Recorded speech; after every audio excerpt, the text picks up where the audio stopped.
I don't pray, Satan will make mess of me. I will pray, I will pray, I will pray, oh, I will pray. If I don't pray, Satan will make mess of me.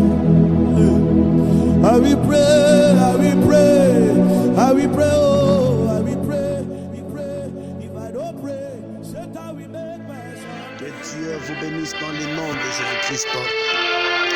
Dieu m'a mis à cœur afin de partager avec vous sur un message qui sera une bénédiction pour plus d'une personne. Le message que Yahweh m'a mis à cœur, j'aimerais qu'on partage ensemble sur le mystère des portes de la bénédiction et de la malédiction dans le monde spirituel. Que Yahweh vous bénisse et que sa grâce vous soit favorable dans le nom de Jésus-Christ. Que Dieu soit présent dans votre vie dans le nom de Jésus-Christ. Et sa grâce vous comble dans le nom de Jésus-Christ. Parlant sur le mystère des portes dans le monde spirituel, nous devons savoir une chose. Qu'est-ce qu'une porte? Une porte, c'est quelque chose qui donne accès d'entrer dans un endroit, par exemple, qui était fermé. La porte nous donne accès à accéder à un endroit X. Que Dieu nous bénisse encore. Alors sans plus tarder, j'aimerais lire un verset. Nous sommes dans le livre de Genèse 49, en commençant par le verset 1. La Bible déclare: Jacob appela ses fils et dit: assemblez-vous et je vous annoncerai ce qui vous arrivera dans la suite de temps. Rassemblez-vous et écoutez, fils de Jacob, écoutez Israël votre père. Et Ruben, toi mon premier-né, ma force est le prémisse de ma vigueur, supérieur en dignité et supérieur en puissance, impétueux comme les eaux. Tu n'auras pas la prééminence, car tu es monté sur la couche de ton père. Tu as souillé ma couche en y montant. Siméon et Lévi, son frère, leurs glaives sont des instruments de violence. Que mon âme n'entre point dans leur conciliabule, que mon esprit ne s'unisse point à leur assemblée. Car dans leur colère, ils ont tué des hommes, et dans leur méchanceté, ils ont coupé le jarrette des taureaux. Maudit soit leur colère, car elle est violente, et leur fureur, car elle est cruelle. Je les séparerai dans Jacob et je les disperserai dans Israël. Que Dieu vous bénisse encore. Nous allons comprendre une chose, parlant sur le mystère des portes de la bénédiction et de la malédiction dans le monde spirituel. Jacob appelle ses fils, il leur dit: alors venez, je vais vous dire ce qui va arriver dans la suite de temps. Donc Jacob est en train de parler à ses enfants. Il rassemble tous ses fils. Il rassemble tous ses fils. Il commence à les dire ce qui devrait les arriver dans la suite des temps. Il appelle son premier fils aîné. Il a dit: comme toi, tu es monté sur ma couche, tu ne hériteras pas de la prééminence. Toute action que l'homme pose, tout ce que l'homme fait dans la vie, est une sémence qu'il récoltera dans un futur proche ou un futur lointain. Tout ce qu'on fait dans la vie est une sémence. C'est pourquoi il déclare: ce que l'homme sème, c'est ce qu'il récoltera. Donc si l'homme sème de mauvaises choses, il finira par les récolter. Si l'homme sème de bonnes actions, il finira par les récolter. Parce que tout ce qu'on fait, c'est une sémence qu'on est en train de s'aimer et qu'on finira par le récolter. Alors un jour, Jacob se lève, il rassemble tous ses fils. Il leur dit: venez, maintenant je vais vous dire ce qui va vous arriver dans la suite de temps. Donc il a commencé à juger chacun selon les œuvres qu'il a fait dans le passé.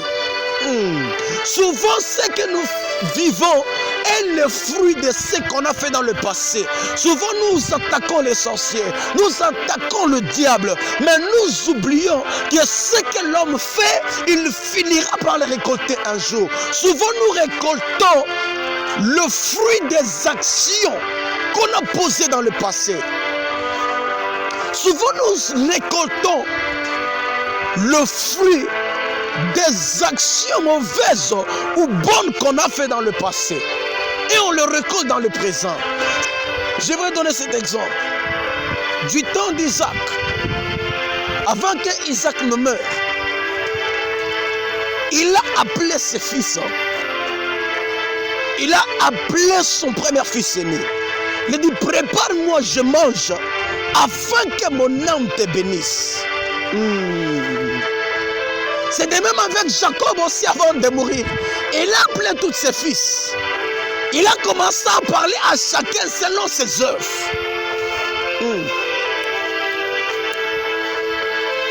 Mais du temps d'Isaac à lui, Isaac aussi avait fait quelque chose. Il a appelé son fils. Premièrement, il a dit, viens, prépare-moi, afin que je mange, afin que mon âme te bénisse. Donc le fils devait poser une action qui devait toucher l'âme de son père, afin que le père lâche des paroles de bénédiction sur sa vie, afin que le père parle quelque chose qui allait ouvrir le ciel sur sa vie. Donc certaines actions, certaines paroles qu'on pose peut être à la base de notre bénédiction ou à la base de notre malédiction. Sur le mystère des portes de la malédiction et de la bénédiction dans le monde spirituel, vous devez comprendre que les actions que vous posez peuvent être à la base de votre bénédiction ou à la base de votre malédiction. Or, la première porte qui ouvre la bénédiction ou la malédiction sur la vie des noms, c'est le parent. Jesus. Le premier porte, c'est le parent. Dieu a placé quelque chose de grand dans le parent. Quand la Bible déclare honore ton père et ta mère, afin que tu vives longtemps sur la terre, et cela est accompagné de promesses. Cela veut dire que dans le parent, Dieu a déposé quelque chose de grand. Celui qui n'honore pas son père, qui n'honore pas sa mère, il n'héritera pas de la bénédiction, mais il va hériter de la malédiction. Pourquoi? Il n'a pas fait ce que Dieu a recommandé. Rekabayanta là-bas. La soirée de la bouteille. Le premier porte qui ouvre la bénédiction et la malédiction, c'est le parent. Tout enfant a un devoir envers son père. Tout enfant a un devoir envers ses parents. De les honorer, de le faire respecter. Mais un enfant qui déshonore son père n'est pas digne de recevoir la bénédiction, mais il est digne de recevoir la malédiction. Cela n'est pas problème de prier ou de briser le lien. Tu peux faire une action devant ton père et que cette action n'a pas plu vraiment à son cœur. Cela peut t'ouvrir une porte de malédiction. Parce que le temps qu'il peut juste regretter, peut-être il n'a pas lâché des mots de malédiction sur toi, mais il a juste regretté. Le regret peut faire pousser quelque chose de mal ou bien de mauvais dans ta vie.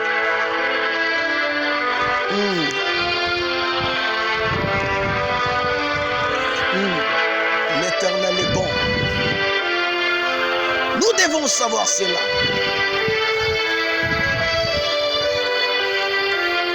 C'est pourquoi Jésus, pendant qu'il marchait,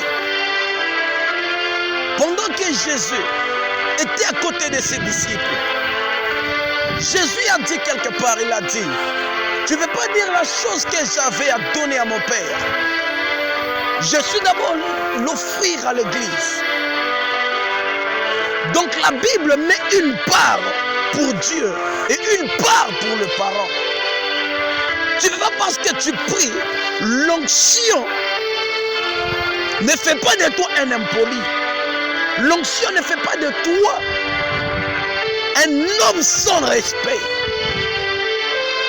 Quelle que soit la dimension de l'onction que tu reçois, tu peux être appelé prophète, bishop, archibishop, mais ton père reste ton père. Tu lui dois du respect. Même si tu marches en cours de route, tout le monde t'acclame. Mais ton père reste au-dessus de toi. Il y a certaines choses, on les vit dans la vie parce que nos parents ont fait des sacrifices devant Dieu. Ils ont fait des sacrifices devant Dieu afin que nous soyons ce que nous sommes aujourd'hui. Nous leur devons ce respect. Parce qu'ils sont une porte de bénédiction et une porte de malédiction. Si nous agissions en bien, ils sont pour nous une porte de bénédiction. Si nous agissons en mal, nous pouvons attirer la malédiction sans le savoir. Que Dieu vous bénisse encore. Il y avait une sœur. Cette sœur, elle priait beaucoup. Elle était à l'intercession. Elle chantait à l'église. Elle était forte. Mais la sœur étudiait quelque part dans une école bien réputée de la ville. C'est une école de cadres où il y a des gens qui sont mieux placés. Ils inscrivent leurs enfants dans cette école. Mais la sœur en question, sa mère n'avait pas beaucoup de moyens. Sa mère s'est recherchée pour qu'elle étudie aussi dans cette école. Mais comme la sœur s'est retrouvée au milieu des enfants, des cadres, au milieu des enfants, des hommes qui sont mieux placés peut-être de la ville, elle s'est vantée aussi que nous aussi chez nous, nous avons l'argent. Elle s'est vantée aussi que chez elle aussi, il y avait tout, comme les autres. Mais un jour, sa mère est venue la voir. Pendant que sa mère est venue la voir, des surprises. Au milieu de ses amis, quand elle a vu sa mère venir, sa mère l'a appelée. Elle a répondu à ses amis, elle a dit à ses amis que ce n'est pas ma mère, c'est la bonne de chez nous. Malgré que la sœur priait, sa mère vraiment, par la parole que sa fille a dit, la dame a été vraiment attristée. Elle a dit à sa fille, comme tu as dit que je ne suis pas ta mère, ne me cherche jamais. Tu vas chercher ta mère là où elle est. Moi, je ne suis plus ta mère. Nous allons comprendre une chose, que certaines actions que nous posons peuvent être des portes qui ouvriront la malédiction dans notre vie. Elle priait. Elle a prié, elle a cherché Dieu. Mais les choses n'ont pas pu lui être favorables. Pourquoi? Parce qu'il y a une action qu'elle a posée qui n'était pas bonne.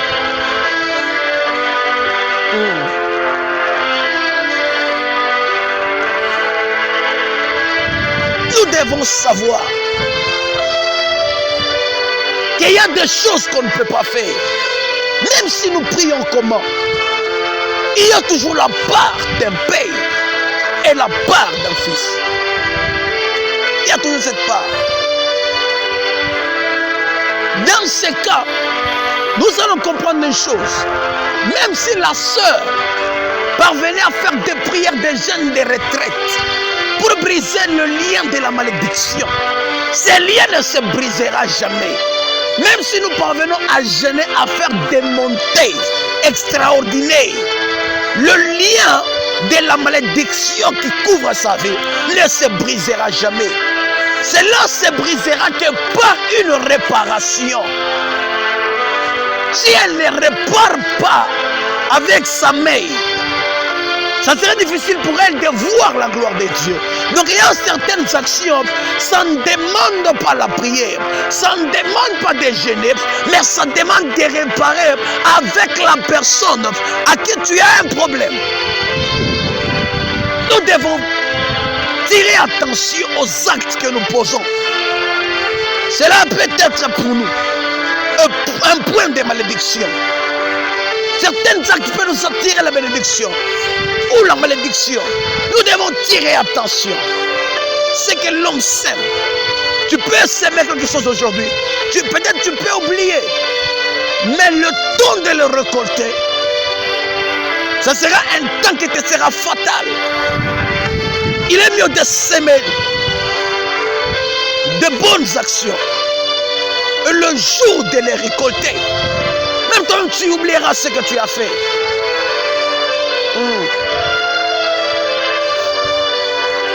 L'Éternel est Dieu.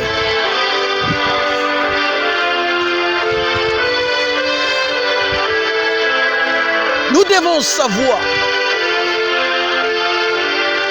Nous devons savoir cela. C'est très important. Respecte tes parents. Il y a certaines choses, nous le voyons. Nous prophétisons. Moi qui te parle, je suis prophète. Nous prophétisons, nous parlons de la part de Dieu. Mais plusieurs chrétiens n'ont pas la maturité en eux. Parce que le prophète a dit ton père ou ta mère ou telle personne de ta famille est sorcier. Tu vas voir quelqu'un prendre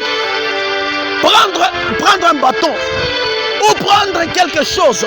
Il part frapper son père. Parce que le prophète a dit que son père est sorcier. Tu vois quelqu'un en train de frapper son père. Quelqu'un en train de frapper sa mère. Ça c'est un point de la malédiction. Mon fils, tu es maudit. Tu t'attires la malédiction en vain. Tu ne veux pas toucher ton père. Nous ne combattons pas contre la chair et le sang, mais nous combattons contre les esprits. La sorcellerie n'est pas physique, mais la sorcellerie, elle est spirituelle. Tu ne veux pas aller toucher ton père, tu ne veux pas aller le frapper. Ce n'est pas ça le combat spirituel. Dieu ne t'a jamais dit que pour vaincre un sorcier, tu dois aller d'abord le frapper physiquement. C'est pas ça le combat spirituel.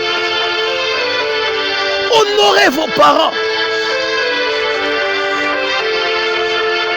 Honorez vos parents.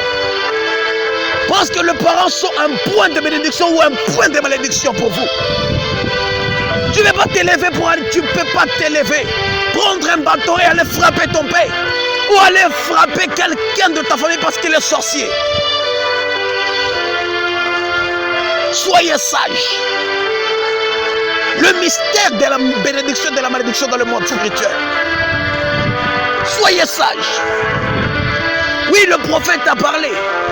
Les prophètes peuvent peut-être là dit vrai. Peut-être là dit vrai, c'est bien. Mais tu dois être sage. Moi, avec un sorcier, je rigole avec lui. Physiquement, je rigole. Je le fais du bien. La Bible déclare. Faites du bien à ceux qui vous persécutent. Saluez ceux qui vous font du mal. Faites-leur du bien. Mais quand je suis en prière, mais quand je suis en prière, je sais que telle personne m'attaque. Je l'attaque dans mes prières. Je brise toutes les œuvres qu'il manigance contre ma vie. Mais physiquement, je lui fais du bien. Face à face, je le salue. Je rigole avec lui. C'est ça l'évangile. Jésus n'est pas venu nous enseigner l'évangile de la haine. Il est venu nous enseigner l'amour. C'est l'essentiel. Tu ne vas pas t'élever et aller frapper ton père. Jamais. Là même Dieu n'est pas content. Là même Dieu n'est pas content. Parce que lui il dit honore ton père et ta mère. Il ne t'a pas dit de t'élever et d'aller frapper quelqu'un. Parce qu'il est ancien. C'est pas ça que Dieu t'a recommandé.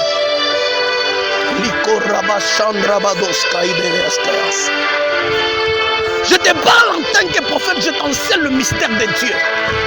Parce que c'est pour cela que je suis là.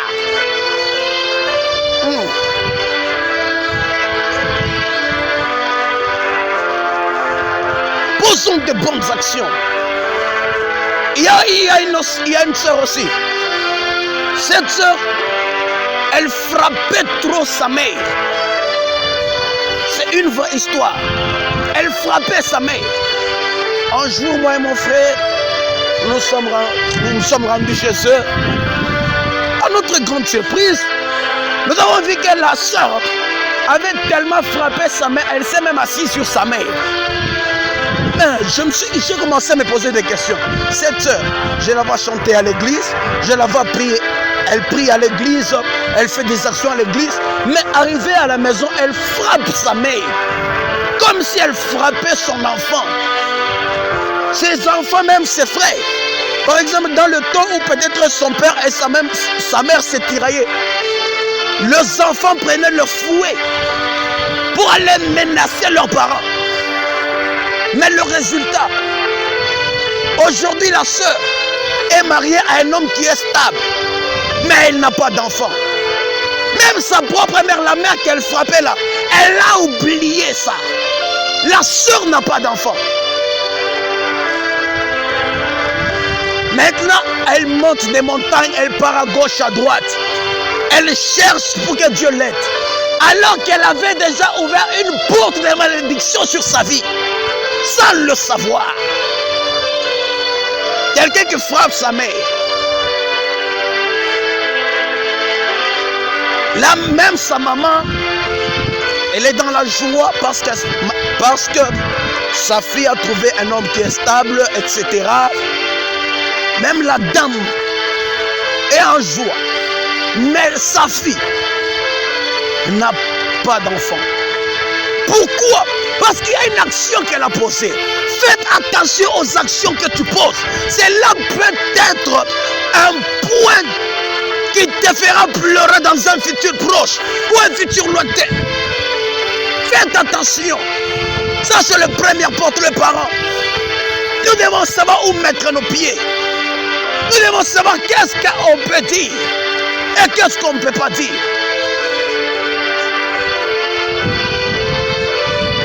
C'est très essentiel.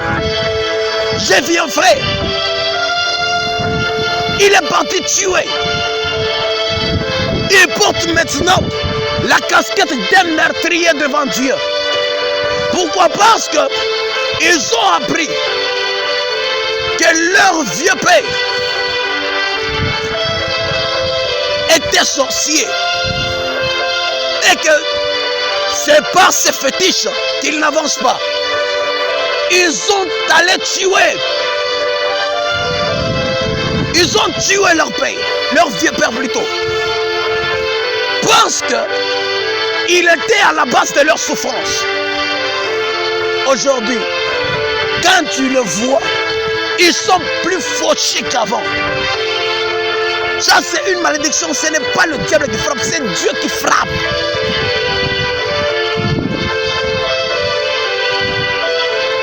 Quand tu vois le monsieur, c'est comme s'il est devenu troublé. Il est troublé dans sa tête. Ce genre de cas, il faut le faire passer par une cure d'âme.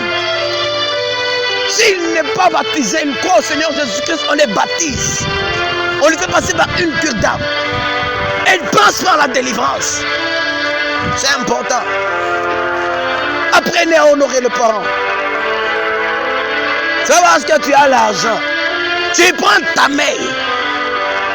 Elle est maintenant la bonne de la maison. Parce que tu as l'argent. Ton père, il est devenu maintenant comme s'il est ton enfant. Le deuxième porte qui ouvre la bénédiction ou bien la malédiction, c'est l'œuvre de Dieu.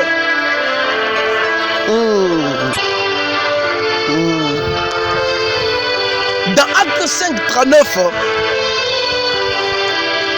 la Bible est en train de dire, commence par le verset 38 par exemple.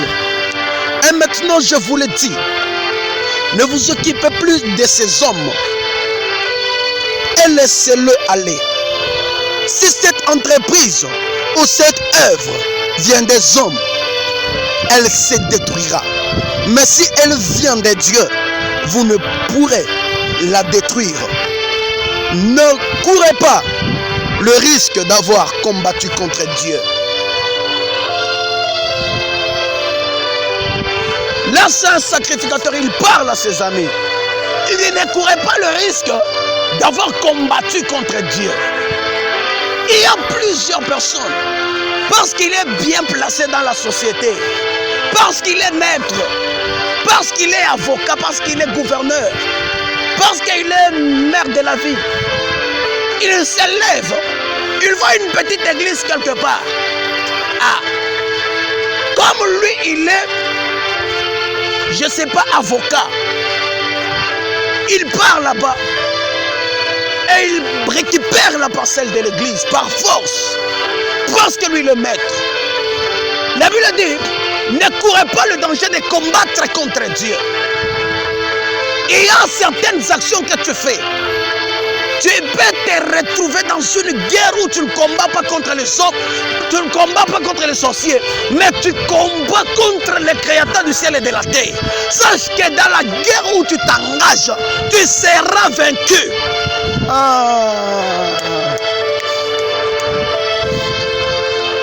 C'est pourquoi un jour, dans le livre d'Esther, la Bible déclare il y avait un grand général, plutôt un grand général. En ce temps-là, ce général, il haïssait vraiment l'oncle d'Esther. Un jour, sa femme lui donne un conseil, lui dit, les Israélites, ou bien les Hébreux que tu combats, leur Dieu ne le laisse jamais. C'est pas parce que tu as l'argent que tu te permets à tout faire. Mon frère, que l'argent ne te donne pas l'orgueil d'aller te mettre dans une guerre où tu ne sais pas à qui tu as affaire. Ne prenons pas le risque de combattre contre Dieu. C'est pas parce que tu as l'argent que tu te permets de tout dire. Tu dois savoir où mettre tes pieds. Il y a plusieurs personnes aujourd'hui. Ils se sont retrouvés sur maintenant des avocats du diable. Ils commencent à combattre l'œuvre de Dieu. Ils commencent à combattre les serviteurs de Dieu. Quand lui, il se met, ou lui, avec lui, son évangile, c'est critiquer les hommes de Dieu, critiquer l'œuvre de Dieu. Ce sont des escrocs. Ils sont là pour l'argent. C'est ça le langage que leur bouche porte à chaque fois. Mais ils ne savent pas qu'ils combattent contre Dieu. Quand quelqu'un se lève pour aller à l'église, ils sont là pour les décourager. Vous combattez contre Dieu. C'est pourquoi un jour Jésus, quand il a parlé à Paul, il a dit, Saul, Saul, pourquoi me persécutes-tu? Il a dit, comment tu t'es persécuté? Il a dit, les gens que tu es en train de persécuter, c'est moi que tu persécutes. C'est pas parce que tu as l'argent que tu peux te permettre à tout faire, à tout ravir. Mon frère, j'aimerais te donner une petite conseil. C'est mieux que tu ailles faire ça même ailleurs.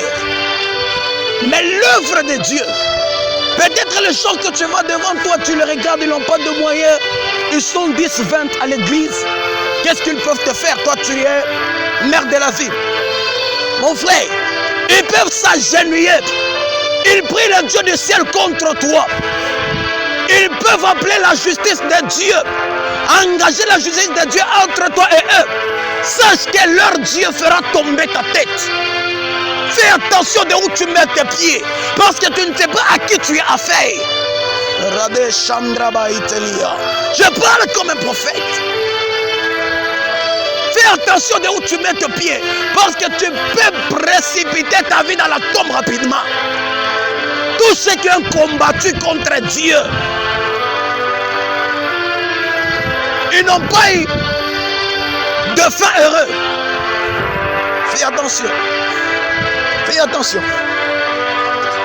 Tu peux minimiser une église parce que l'église a commencé sous un arbre. Quand ils ont commencé dans la maison, ils sont à 2 à 3. Toutes les grandes églises que nous voyons n'ont pas commencé, ils sont déjà 100 000, non. Ils ont commencé comme de faibles plantes. Alors, ne cherche pas à t'attaquer à ce qui n'est pas des hommes qui est de Dieu. S'il y a des escrocs, c'est leur vie avec Dieu. Toi, tu n'es pas juge entre Dieu et les hommes. Tu n'es pas juge entre Dieu et les hommes. Tu es un homme, tu vis ta vie. Tu n'es pas juge entre Dieu et les hommes. Ce n'est pas parce qu'il y a la présence de faux billets de banque que le vrai billet n'existe pas. Tu vas pas commencer à combattre tous les billets parce qu'il y a la présence de faux billets. Pour vous, les hommes de Dieu, c'est donc ceux qui roulent carrosse. Mais les autres là qui sont encore à l'eau départ, qui cherchent Dieu, les hommes des escrocs. Fais attention de où tu mets tes pieds. Il y a de ces hommes de Dieu on les appelle des intouchables. Tu les touches, il s'agenouille devant son Dieu, il appelle Dieu et il engage le ciel entre toi et lui. Tu risques de faire tomber ta tête avant le temps. Sachez d'où vous mettez vos pieds. Prenez garde de ne pas combattre contre Dieu.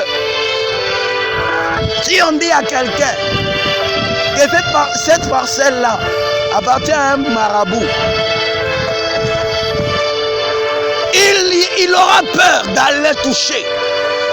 Il sait que cette parcelle appartient au marabout. Le marabout là peut me jeter un sort. Mais vous avez cette audace d'aller maintenant vous attaquer aux parcelles. On te dit que cette parcelle appartient à l'église. Parce que toi, ton père, ton vieux père, ton oncle est ministre. Tu es de la famille présidentielle. Tu te permets à tout faire. Fais attention de où tu mets tes pieds. Fais attention. Si un homme de Dieu, par exemple, tu allais dans son église et que tu vois que entre toi et lui, ça ne va plus, il est mieux de se retirer en silence que de dire du n'importe quoi. Il y a eu des gens sur le deuxième porte, sur le mystère des portes de la bénédiction et de la malédiction dans le monde spirituel. Il y a des gens qui se sont attirés à la malédiction sans le savoir. Tu étais dans l'église de tel pasteur. C'est toi qui étais à la base de la division de cette église. C'est toi qui étais à la base de la chute de l'église telle. C'est une porte de malédiction que tu avais ouverte sur ta vie. Même si on priait, on jeûnait, tu changeais d'église. Tu pars dans une autre église là où il y a 100 000 personnes. Là où il y a un homme de Dieu qui est connu partout. Comme c'est toi qui étais à la base de la chute là-bas. La malédiction est derrière toi. Donc tu ne peux pas échapper. Tu ne peux pas échapper. Tu ne peux pas échapper. C'est toi qui s'étais levé. On t'a donné l'argent que va piéger tel homme de Dieu. Tu t'es levé, tu es vraiment audacieuse. Tu es parti, tu l'as fait. Tu as causé sa chute. La malédiction est derrière toi. Même si tu partais d'église en église, c'est derrière toi.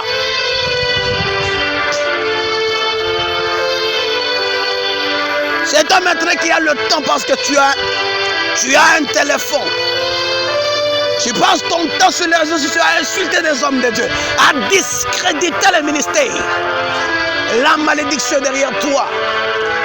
Je ne suis pas venu maudire, je ne maudis pas. Mais je t'enseigne le mystère de la Bible. Je t'enseigne le mystère divin. Ah!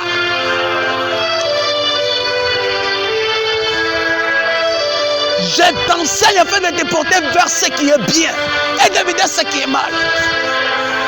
L'œuvre de Dieu reste l'œuvre de Dieu.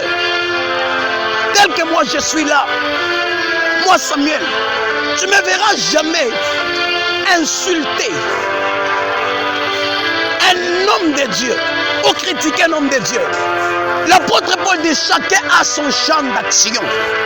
Même si Dieu me donnait l'onction qui peut transporter des montagnes, je ne pourrai jamais sauver le monde entier moi seul, jamais. Chacun a son champ d'action. Chacun rendra compte selon la mission que Dieu lui a donnée.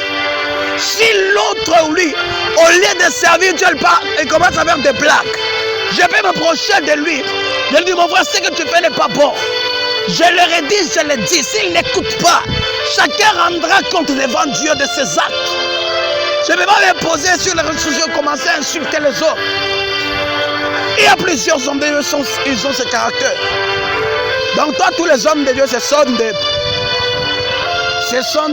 faux. Ce sont de lourds ravisseurs. C'est toi seul qui es le vrai homme de Dieu.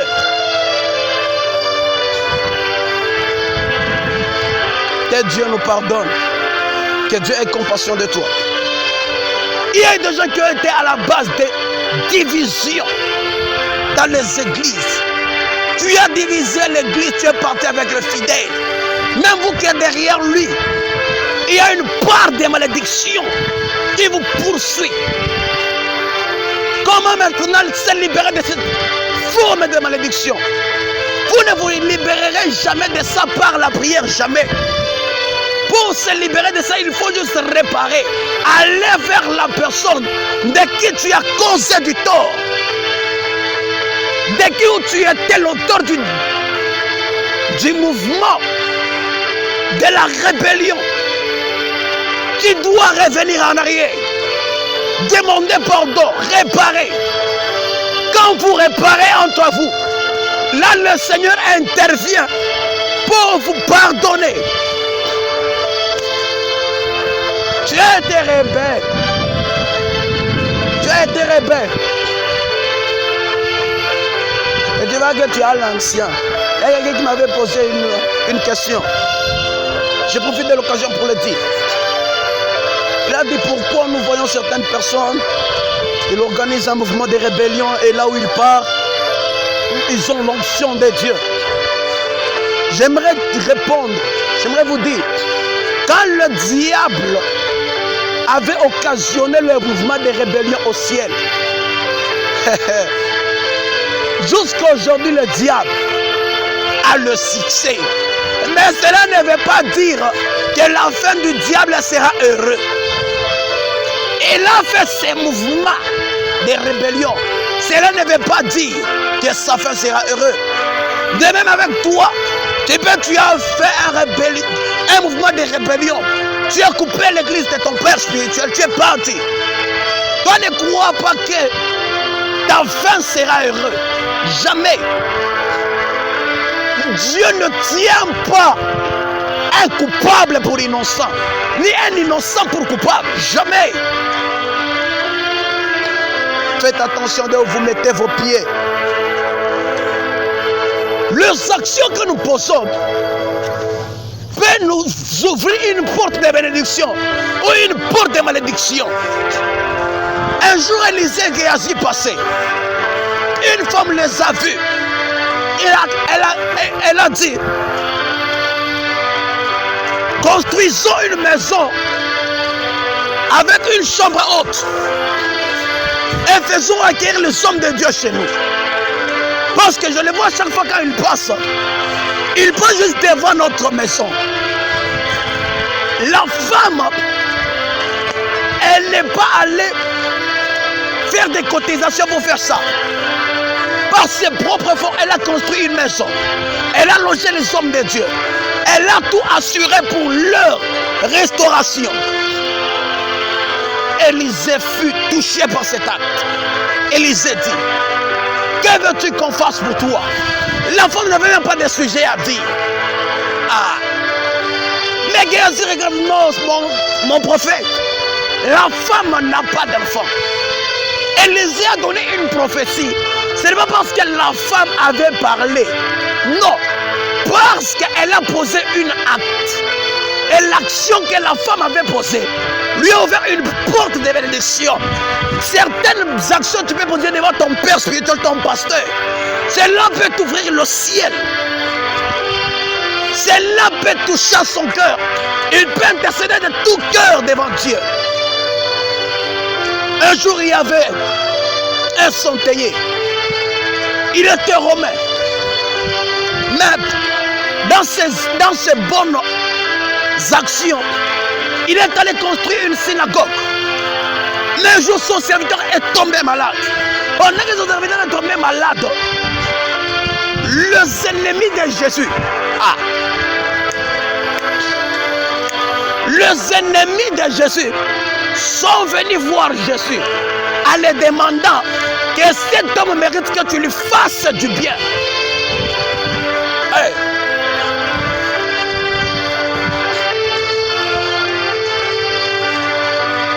Les gens qui n'aimaient pas Jésus, ils ont été obligés de se lever, d'aller les chercher, de les demander que non, cet homme mérite que tu lui fasses du bien parce qu'il a construit notre synagogue. Ce n'est pas le centenier qui s'était levé pour aller chercher Jésus. Mais ce jour-là, ils étaient obligés de se lever et d'aller chercher Jésus afin que Jésus vienne guérir le serviteur du centenier qui leur avait fait du bien. Les actions que tu poses peut marquer le cœur de ton Père spirituel, peut marquer le cœur de Dieu. Il y a certaines choses, Dieu se souvient de nous à cause de certaines actions qu'on a faites. Il se souvient de nous. Faites de bonnes actions dans l'œuvre de Dieu. Cela marquera le cœur de Dieu. Or, celui qui marque le cœur de Dieu, Dieu ne l'oublie jamais. Celui qui marque le cœur de Dieu, Dieu ne peut jamais l'oublier. Le troisième porte.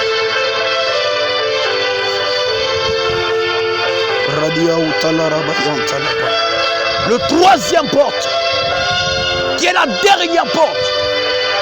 Cette porte, elle n'ouvre pas la bénédiction.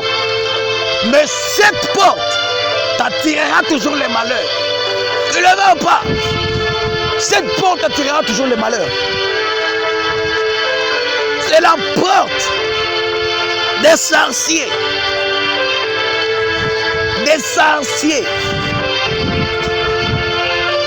La sorcellerie est définie comme étant quelque chose qui est toujours produit par la haine.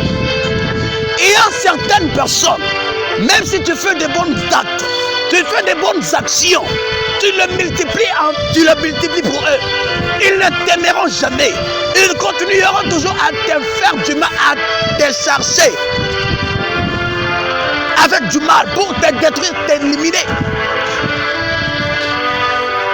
Mais cela n'empêche pas que nous qui sommes des chrétiens de faire du bien. Parce que la Bible déclare, la Bible est en train de nous dire de faire du bien à ceux qui nous persécutent.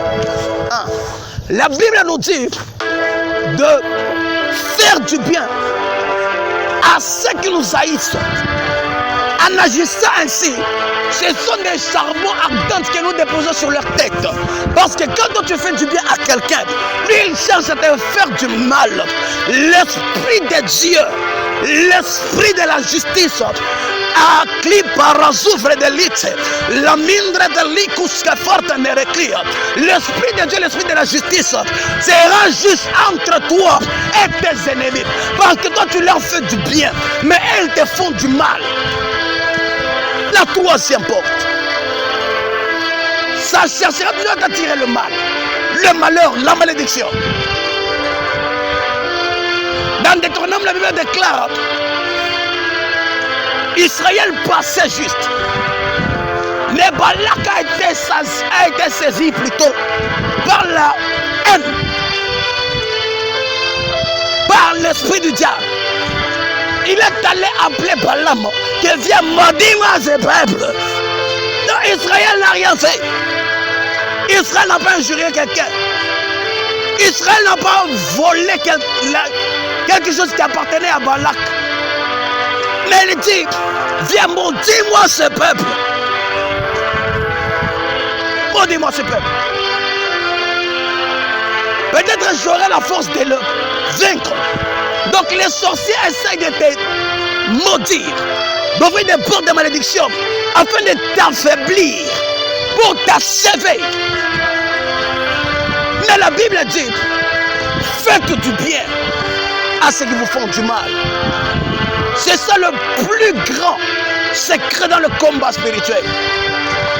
Mais si toi tu fais du mal à ceux qui te font du mal, quand Dieu cherchera à s'élever pour être un juge, il verra que toi aussi, tu es dans le mal.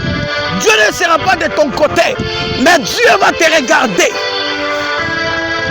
Quand le Bible déclare, ne vous vengez pas. À Dieu, ça appartient à la vengeance. Donc cela veut dire, tu ne peux pas t'élever et commencer à faire du mal.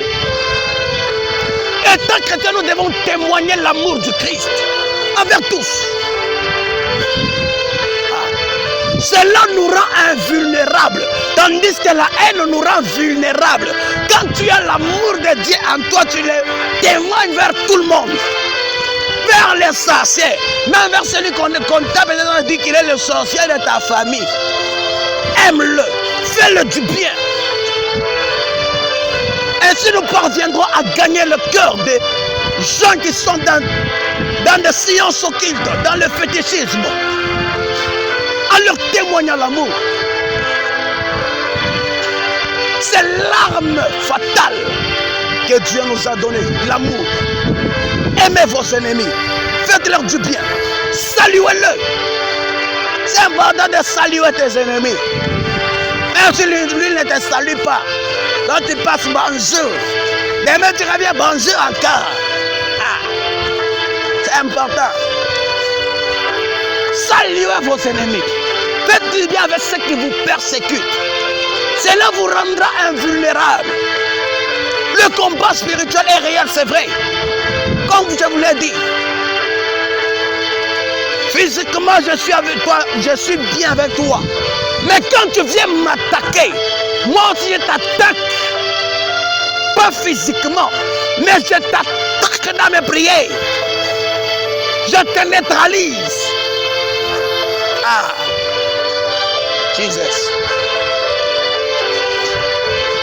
Que la grâce soit avec toi dans le nom de Jésus. Pour vaincre la troisième porte, il faut avoir l'amour, leur témoigner l'amour. Quand vous leur faites du bien, ce sera des charbons ardents que vous mettrez sur leur tête. Que Dieu vous bénisse. Que la grâce de Dieu soit avec toi dans le nom de Jésus-Christ.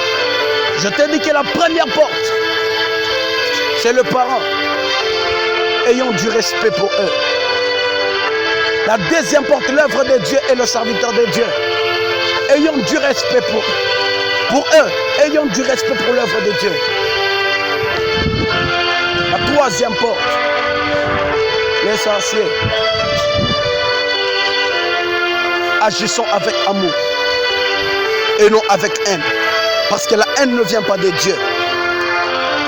La haine, elle vient du diable. Je vous salue dans le nom de Jésus-Christ. Demeurez bénis de partout, vous écouterez le son de ma voix. Que la grâce de Dieu soit avec vous dans le nom de Jésus-Christ. Cet enseignement sur le mystère des portes de la bénédiction et de la malédiction dans le monde spirituel. Que cela soit une bénédiction pour toi dans le nom de Jésus.